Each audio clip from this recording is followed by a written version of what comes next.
আগের এপিসোডে আমরা দেখেছিলাম চিতুনান নিজেকে স্যাক্রিফাইস করে নিয়েছে। তো এই এপিসোডের শুরুতে আমরা লিন নামের একটি ছেলেকে দেখি যে মার্শাল আর্টস এবং কাল্টিভেশন সম্পর্কে বই পড়তেছে। তার বাবা মা খুবই গরিব ছিল এবং তারা বিভিন্ন ধরনের মূর্তি তৈরি করে সংসার চালাতো। এমন সময় তাদের কাছে কয়েকজন ব্যক্তি এসে হাজির হলো, কারণ লিনের বাবা মা তার কাছ থেকে ঋণ নিয়েছিল আর সে এই মাসের সুদ নিতে এসেছে। এরপরে আমরা দেখি সে তাদের জমানো টাকা নিয়ে যেতে শুরু করলো। লিনের বাবা বাধা দিয়ে অনুরোধ করলো টাকাগুলো যেন না নেয়, কারণ সে এই টাকাগুলো লিনের পরীক্ষার জন্য অনেক কষ্ট করে জমিয়েছিল। কিন্তু তারা লিনের বাবার কথা শুনলো না, বরং তাকে অপমান করলো। লোকটি বলল, যদি তুমি ক্লায়েন্টের ঋণ পরিশোধ করতে না পারো তবে ভবিষ্যৎ নিয়ে কথা বলার তোমার সেই অধিকার নেই। এই বলে সে চলে যেতে লাগলো। কিন্তু লিনের মা কাঁদতে কাঁদতে অনুরোধ করলেন, দয়া করে আমাদের সঙ্গে এমনটা করো না। এমনটা করলে লিন পরীক্ষা দিতে পারবে না এবং তার ভবিষ্যৎ নষ্ট হয়ে যাবে।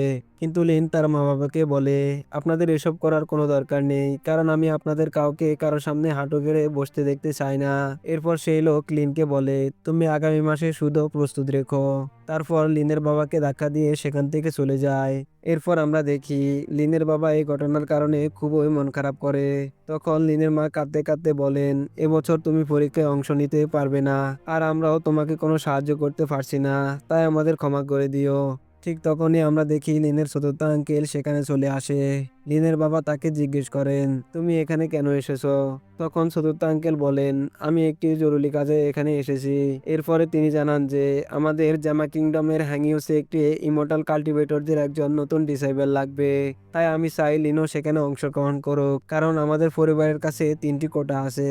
কিন্তু এটা শুনে লিনের বাবা উদাস হয়ে যায়, কারণ তারা শুনেছেন যে ইমোর্টাল কাল্টিভেটিং খুবই বিপজ্জনক, এতটাই বিপজ্জনক যে কল্পনাও করা যায় না। এই কারণে তারা চান তাদের ছেলে সেখানে না যাক, কারণ সেখানে তার সঙ্গে যে কোনো সময় কিছুই করতে পারে। তাই তারা সিদ্ধান্ত নেন যে যে কোনোভাবে টাকা জোগাড় করে লিনকে আগামী বছর পরীক্ষায় অংশগ্রহণ করতে সাহায্য করবে। কিন্তু তখন আমরা দেখি লিন এতে অংশ নিতে রাজি হয়ে যায় এবং সে তার বাবা মাকে বলে, আমি চাই না কেউ আপনাদের অপমান করুক, আর আমি আপনাদের এত কষ্ট করতেও দেখতে চাই না। তাই আমি ইমর্টাল সেক্টে যাওয়ার জন্য চেষ্টা করতে চাই, কারণ একবার যদি আমি তাদের ডিসেবল হতে পারি আর কেউ তোমাদের অপমান করতে সাহস করবে না। এমন সময় চতুর্থ আঙ্কেল লিনের বাবাকেও এতে রাজি হতে বলেন। এরপর লিনও তার বাবা মাকে বলে, আমি আপনাদের নিরাশ করব না, আমি এর জন্য সেরাটা দেব। শেষমেশ আমরা দেখি লিনের বাবা মা এতে রাজি হয়ে যান এবং লিনকে নিয়ে ইয়াং ফ্যামিলির ম্যানশনের দিকে যেতে থাকেন। তারা ফ্যামিলির ম্যানশনের দিকে যাচ্ছিল। ফতে লিন হঠাৎ বলে ওঠে, আমাকে তো এখান থেকে বের করে দেওয়া হয়েছিল, আমি কখনো ভাবিনি আবার এখানে ফিরতে হবে। তাই ওরা যাই বলুক সিরিয়াসলি নিও না। এরপর দেখা যায় লিন তার বাবা মার সঙ্গে ফ্যামিলি ম্যানশনে পৌঁছায়। গ্রাম দেখে সে ভীষণ খুশি হয়ে যায়। সেখানে আমরা ওয়াংজুকে দেখতে পাই, যে তাদের মধ্যে সবচেয়ে প্রতিভাবান ছিল। কিছুক্ষণ পর একজন ইমোর্টাল সেখানে আসে। সে ওয়াংজুকে দেখে বলে, তুমি তো সত্যিই দারুণ প্রতিভাবান, মনে হয় এই কারণে তোমাকে আঙ্কেল ডাও এতভাবে পছন্দ করে। নিজের প্রশংসা শুনে ওয়াংজু ধন্যবাদ জানায়। তখন লিন বলে, আমি যাওয়ার আগে আমার বাবা মার সঙ্গে একটু কথা বলতে চাই। ইমোর্টাল তার অনুরোধ মেনে নেয়। তারপর লিন তার বাবা মার কাছ থেকে আশীর্বাদ নিতে যায়। সে বলে, ইমোর্টাল হওয়ার জন্য আমি নিজের সেরাটা দিয়ে চেষ্টা করতে চাই, তবে আপনারা নিজেদের খেয়াল রাখবেন। কথা শুনে লিনের মা বলে, যদি তুমি সেখানে সিলেক্ট হতে পারো তবে ভালো, আর যদি না হতে পারো তবে তৎক্ষণাৎ আমাদের কাছে ফিরে এসো। তখন লিন মাকে আশ্বস্ত করে বলে, আপনি এ নিয়ে কোনো দুশ্চিন্তা করবেন না। এরপর দেখা যায় সেই ইমোর্টালের সঙ্গে তলোয়ারের উপর উঠে যেতে থাকে এবং এভাবে তারা তিনজন হ্যাংইউ সেক্টর দিকে এগিয়ে যায়। পথে তাদের চোখে পড়ে অনেক সুন্দর ও অদ্ভুত জিনিস। অবশেষে কিছুক্ষণ পর তারা হ্যাংইউ সেক্টরে পৌঁছায়, কিন্তু আসলে এদের ছাড়াও সেখানে অনেক স্টুডেন্ট এসে উপস্থিত হয়েছিল। কিছুক্ষণ পর সেক লিডার নিজের সঙ্গীদেরকে নিয়ে সেখানে আসে। তাদের দেখে সবাই গ্রিট করেন। এরপরে সেক লিডার বলেন, আমাদের হ্যাংইউ সেক্টরের ডিসাইবল সিলেকশনে টিকা খুবই কঠিন, তাই আগ থেকে বলে রাখছি তোমাদের মধ্যে খুবই কম মানুষই নির্বাচিত হতে পারে, আর তারাই আমাদের ডিসাইবল হবে। একথা বলার পর তিনি আরো জানান, সবার আগে তোমাদের স্পেশাল রুট টেস্ট দেওয়া হবে, কারণ ইমোর্টাল কাল্টিভেট করার জন্য এই ট্যালেন্ট খুবই গুরুত্বপূর্ণ। এরপর তার সঙ্গে থাকা দুজন এল্ডার প্রত্যেকের উপর নিজের শক্তি ব্যবহার করে একে একে সবার টেস্ট নিতে থাকে। কিন্তু অনেক সময় কেটে গেলেও কেউ কোয়ালিফাই করতে পারে না। অবশেষে ওয়াংজুর পালা আসে। টেস্ট নেওয়ার পর এল্ডার জিজ্ঞেস করেন, তুমি কি সেই ব্যক্তি যার কথা ব্রাদার ডাও বলেছিল? তখন দেখা যায় ওয়াংজু এ টেস্টে পাস করে নিয়েছে। এরপর পালা আসে ওয়াং গাও এর। টেস্টে চলাকালীন সে হঠাৎ এল্ডারের প্রশংসা করতে শুরু করেন। এতে এল্ডার খুশি হয়ে বলেন, তুমি তো বেশ স্মার্ট মনে হচ্ছে। তারপর ওয়াং গাও 300 বছর পুরনো এক গ্লানোডার্মা বের করে বলেন, আমি এটা আপনার জন্য বিশেষভাবে এনেছি। এভাবে সে এল্ডারকে ইমপ্রেস করতে সক্ষম হয়ে যায় এবং অবশেষে সেও কোয়ালিফাই করে নেয়। এর কিছুক্ষণ পর লিনের টেস্ট নেওয়া হয়, কিন্তু দুঃখের বিষয় সে এতে কোয়ালিফাই করতে পারে না। এতে লিন ভীষণ হতাশ হয়ে পড়ে। সেভাবে আমি তো আমার বাবা মায়ের জন্য কিছুই করতে পারলাম না। কিন্তু তখন এই সেক লিডার বলে ওঠে, স্পেশাল রুট টেস্ট কেবলমাত্র প্রথম ধাপ, সামনে আরো অনেক কিছু আছে। শুনে লিনের আবারও নতুন করে আশা ফিরে আসে, কারণ এর মানে হলো ট্রায়াল এখনো শেষ হয়নি, তাই এবার তাদের অন্যভাবে টেস্ট নেওয়া হবে। সেক লিডার বলেন, ইমর্টাল কাল্টিভেট করার জন্য যেমন স্পেশাল রুট প্রয়োজন, তেমনি কারোর মধ্যে যদি প্রচন্ড ইচ্ছা শক্তি থাকে তাহলে সেও কোয়ালিফাই করতে পারে।